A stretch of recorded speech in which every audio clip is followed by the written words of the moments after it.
A paz do Senhor Jesus, meus irmãos, eu queria deixar aqui para a reflexão dos irmãos, 1 Coríntios, capítulo 12, o versículo 7, que diz assim, olha, mas a manifestação do Espírito é dada a cada um para o que for útil.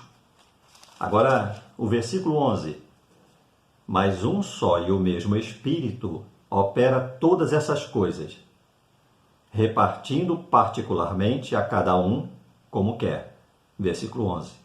Agora lá no capítulo 14, no versículo 23, diz assim, se pois toda a igreja se congregar num lugar, e todos falarem línguas estranhas, e entrarem doutos ou infiéis, não dirão porventura que estáis loucos? Mas se todos profetizarem, e algum indouto ou infiel entrar, de todos é o que, irmão? Convencido, de todos é julgado.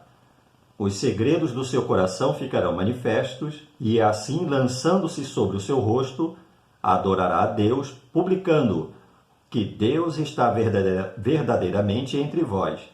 Olha o versículo 26. Que fareis, pois, irmãos, quando vos ajuntais?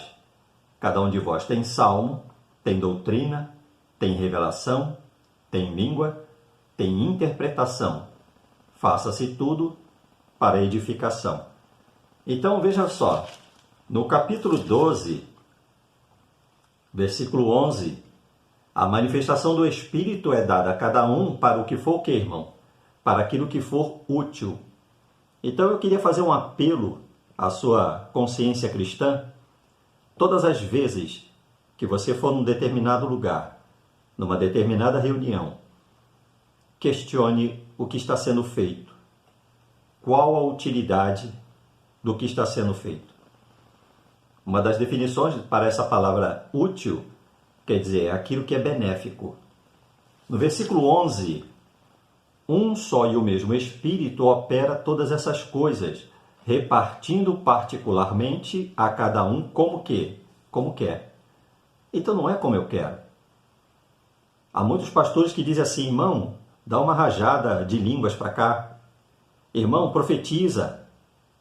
Mas a profecia, as manifestações do Espírito, é dada pelo Espírito Santo e ele reparte de uma maneira particular para cada um como ele quer, não é como eu quero.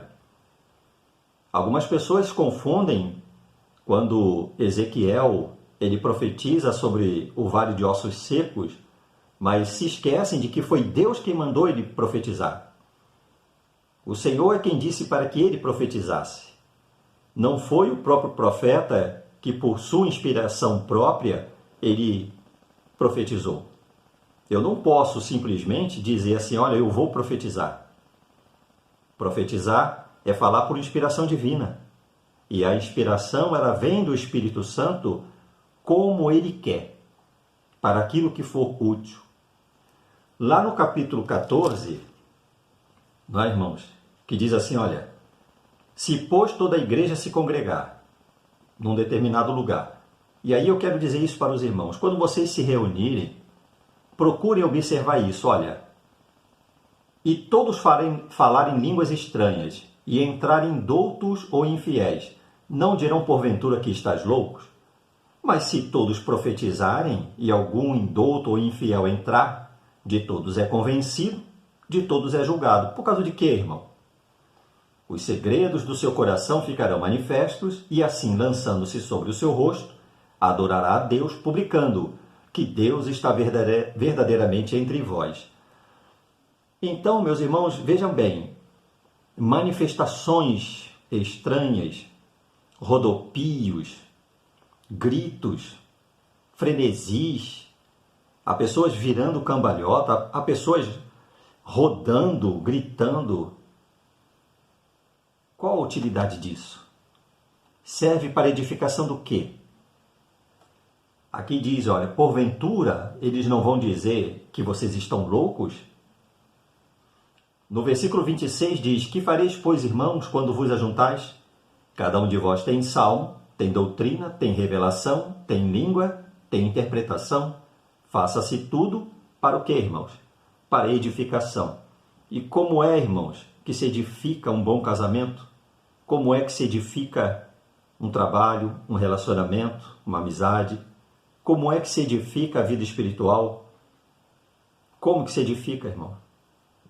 A edificação de qualquer coisa, ela tem que ser o quê, irmãos? Sólida, firme. Não são explosões de sentimento. Atentam, porque todas as vezes, na grande maioria das vezes, quando as pessoas se reúnem para culto a Deus, elas devem entender que ali vão estar pessoas com problemas emocionais, pessoas com traumas, pessoas sem nenhum entendimento bíblico, sem nenhum relacionamento com Deus, e de repente ele vê um ambiente de frenesi, de explosões de gritos, de rodopios. Ele vai encontrar um ambiente propício para ele o que, irmão? Para ele externar seus sentimentos, seus traumas, suas emoções. Esse não é o culto que agrada a Deus. Essas não são manifestações do Espírito, irmãos. São manifestações da carne e, muitas das vezes, manifestações malignas. E as pessoas estão ali dando vazão aos seus sentimentos, saem dali, muitas das vezes, na grande maioria das vezes, piores do que entraram. Manifestações do Espírito é para aquilo que é útil. Manifestações do Espírito, irmãos, é conforme o Espírito Santo quer. Manifestações do Espírito é para a edificação do corpo de Cristo. Fica com essa palavra, medite nela. Estamos vivendo tempos em que as pessoas estão se reunindo, o número de pessoas com depressão, opressas, possessas, estão cada vez mais evidentes nessas reuniões, e as pessoas acreditam aquilo, as manifestações de Deus, que não são de Deus. Basta ler nas Escrituras, basta, meus irmãos, fazer um exame nas Escrituras e verá que a manifestação do Espírito é para aquilo que é útil, para aquilo que é benéfico, é para a edificação do corpo de Cristo, e essa manifestação, quem faz é segundo o que o Espírito Santo quer, segundo os seus propósitos, segundo os seus ideais, aquilo que ele quer agir no meio do povo do Senhor, para trazer conversão de almas, para trazer edificação, tá bom? Que Deus abençoe a todos, fiquem na paz do Senhor Jesus.